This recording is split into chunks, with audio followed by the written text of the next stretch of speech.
Hello everyone. What hair in my mouth? Dunno. Anyway, welcome to this week's vlog. It is going to be a little April reading wrap up that hopefully won't be at the end of April by the time that you see this, like my March one. But anyway, so I'm going to do as I always do and do it in ascending order. So starting off with the one that I enjoyed the least in the month. As usual, I do not have 20 odd books like I see in some of these wrap up ones. I don't, despite being off ill for 4 weeks, I still have only read 4 books. I don't know what happens with my time. Probably cleaning at this point, actually. That's probably what I'm doing with my time. But anyway, here we go. The first book. So my least favourite, I suppose, of the month was William Boyd's Restless. Having said that, I still gave it 5 stars.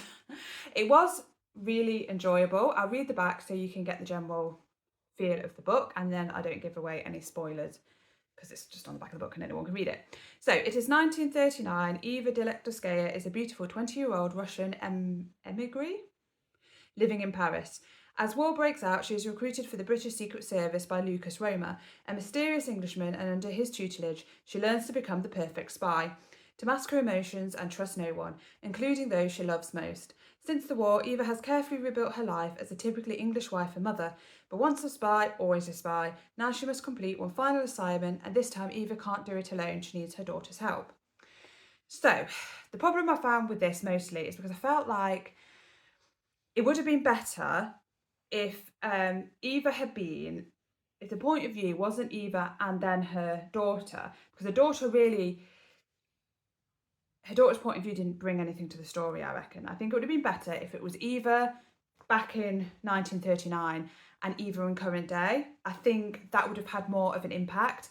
And Ruth could have been, that's her daughter, could have been one of the characters involved, and all this, you know, needs her daughter's help thing, but just not from her point of view.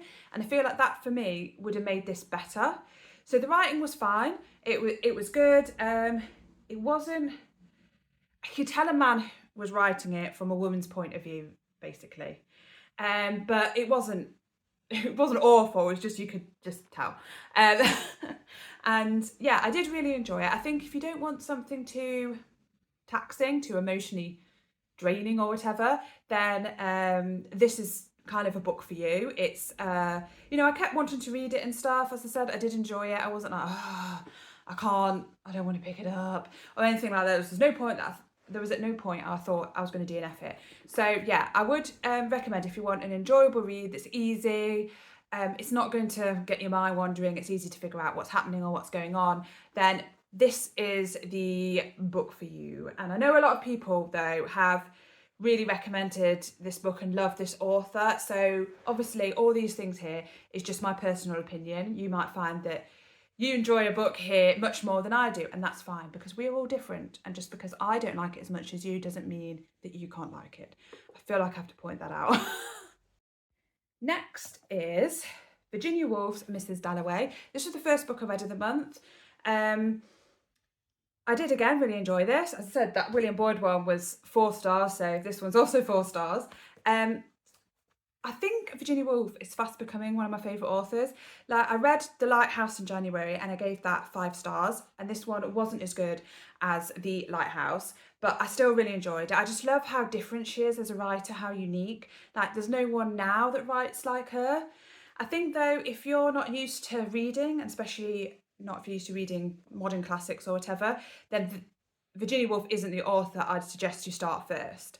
I think also, if you like things like contemporary fiction, then trying Virginia Woolf is a good idea. But if you're more, you know, if you're more like of a romance person or something like that, then do not start in the classics, modern classics or otherwise, or with Virginia Woolf, because you will be disappointed and probably won't like it.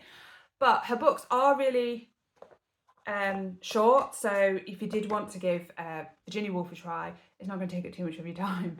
But I think The Lighthouse possibly would be a better place to start between these 2 books. But this one's the most famous. Like, I hadn't heard of The Lighthouse, but obviously I think pretty much everyone's heard of Mrs. Dalloway. Has this been a play as well? I don't know, I feel like it's been a play. Maybe it hasn't, maybe it's just me. I don't know, let me know if you know if it's a play or not. And then I had 2 5-star reads this month. which is very exciting because I had one in January, then I haven't had 5-star until April, and then 2 come along at once. It's like buses.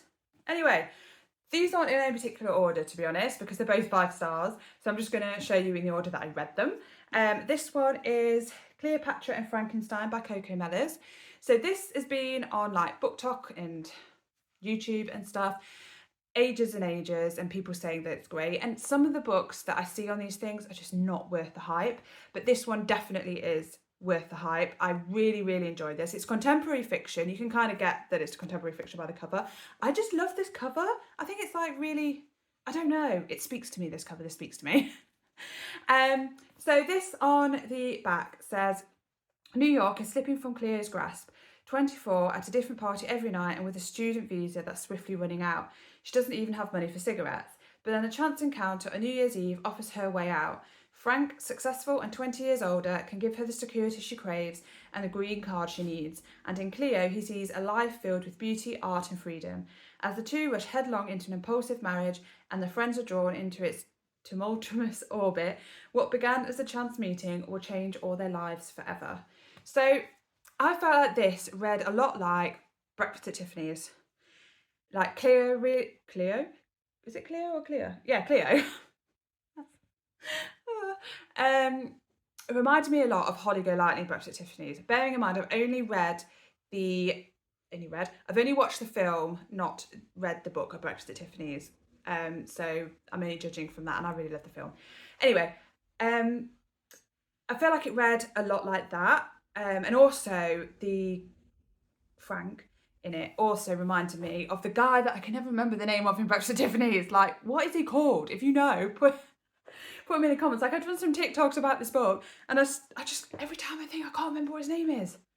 I watched the film like last month, and I still can't remember what his name is. Whatever, I can picture the actor, but I don't know what his name is. Anyway, if you know, please put it down here because it's really annoying me. Anyway, I could just Google it, couldn't I? But clearly haven't thought of that yet. So anyway, yeah, I did really enjoy this. I think you end up really loving the character Cleo and also Frank. Like, they're very 3D characters.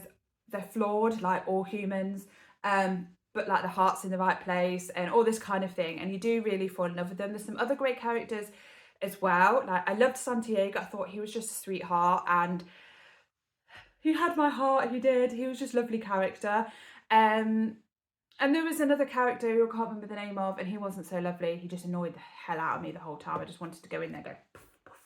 But anyway, I thought that the ending worked really well. I thought it was a perfect ending for the characters. And yeah, I just really enjoyed it. Like, contemporary fiction is much more like real life. And I think if you have never read contemporary fiction before, and it's not fantasy, it's not thriller where things are happening every 2 seconds. Things are happening, and there's always some stunning, beautiful writing in contemporary fiction.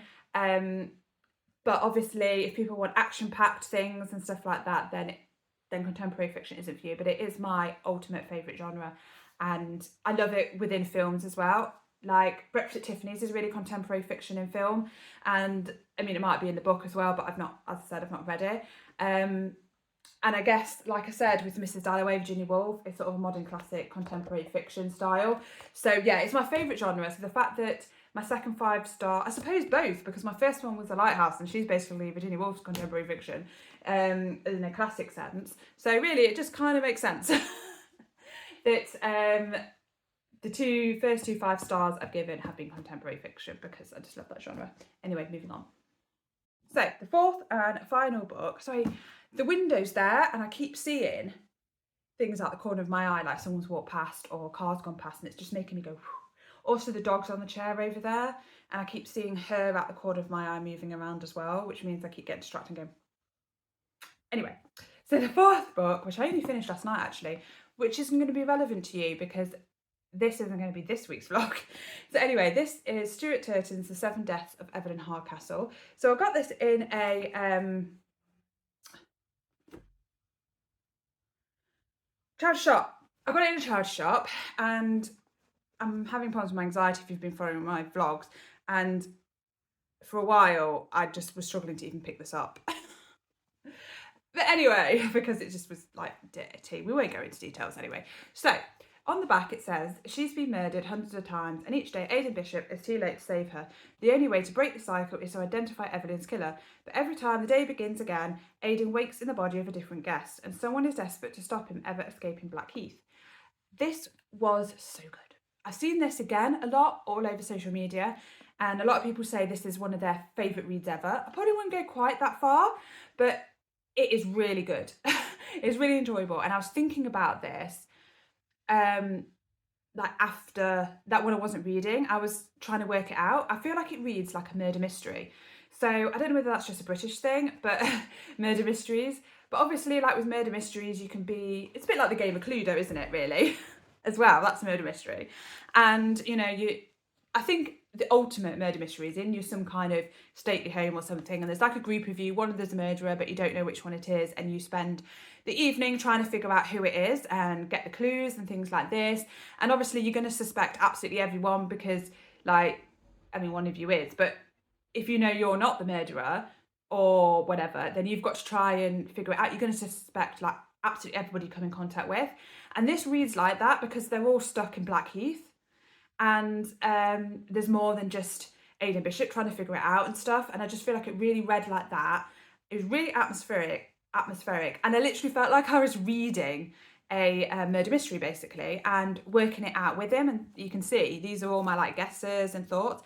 And some of them I got there before Aidan did. Others I got there at the same time. And some I didn't see at all. But the twist at the end was brilliant. I wasn't even semi-close to even knowing there was a twist like that at the end. And yeah, that was pretty good as well.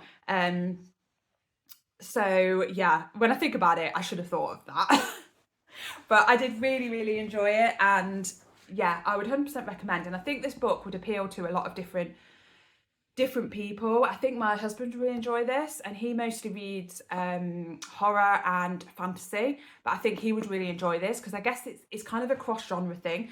So you've got kind of, I suppose, a thriller, like a mystery, but you've also got a bit of fantasy because, as you can see from the back, he wakes up as a different guest and he's stuck in Blackheath, and that's obviously sort of like a fantasy thing, but I suppose people who read fantasy are more looking for like dragons and stuff, and the Night Court or whatever it's called. I've never read those books, but I hear people talking about the Night Court a lot. So yeah, so I think this does cross quite a lot of genres, and there's a lot of people who like different types of books who would enjoy this. And yeah, I would definitely recommend this book as well. So yeah, that is it. That is, guys, my, hang on, April reading wrap up. So thank you so much for reading. You're not reading anything, you're listening. Or maybe you are reading, because you could be reading, you could have the subtitles on. I apologise. Anyway, thank you so much for watching this vlog. And please, as always, like, comment and subscribe. Let me know what kind of vlogs that you like to see, because this one and the March one didn't actually do that well, so I think I'm kind of doing this vlog for myself. But I know there's so many people who love reading on like my other socials and stuff. So yeah, if you do like these vlogs and you do find them interesting, let me know. Or if you're like, no, I don't like reading, or I do like reading, but I don't like reading the same things you do, so I don't care, then that's fine, that's okay. But yeah, anyway, I hope you enjoyed this vlog, and I will of course see you in the next one next week, every Wednesday, guys, 3 p.m. Bye.